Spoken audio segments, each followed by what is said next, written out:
Gravy பண்ண போறோம். அதுக்காக ஸ்டவ் ஆன் பண்ணிக்கலாம். கேஸ் ஆன் பண்ணியாச்சு. கொஞ்சம் எண்ணெய் ஊற்றிக்கலாம். இப்போ எண்ணெய் ஊற்றியாச்சு.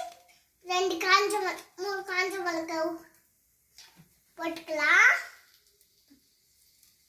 வெங்காயம் போட்டுக்கலாம். இப்போ நம்ம ஒரு வாட்டி மிக்ஸ் பண்ணிடலாம். டொமேட்டோ போட்டுக்கலாம். நம்ம வெங்காயம் தக்காளி வதங்கினதுக்கு அப்புறம் வெங்காயம் தக்காளி நல்லா மிக்ஸ் பண்ணிக்கலாம். இது வதங்கிறதுக்காக உப்பு போட்டுக்கலாம். வதங்கின போதும் ஸ்டவ் ஆஃப் பண்ணிக்கலாம்.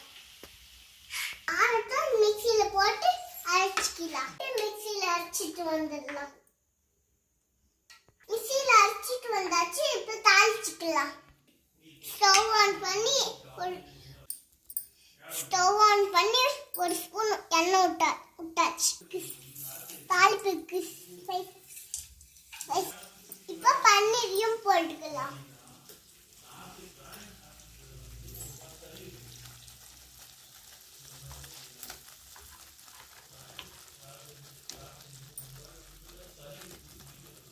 மிக்ஸ் பண்ணிக்கலாம். தண்ணி ஊற்றிக்கலாம்.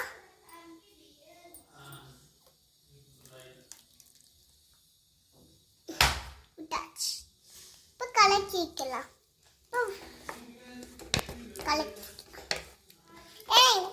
இதுக்காக கொஞ்சமா கரம் மசாலா சேர்த்துக்கலாம்.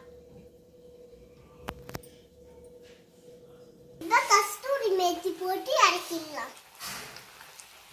ஆஃப் பண்ணிடலாம். அவ்வளோதான். பன்னீர் கிரேவி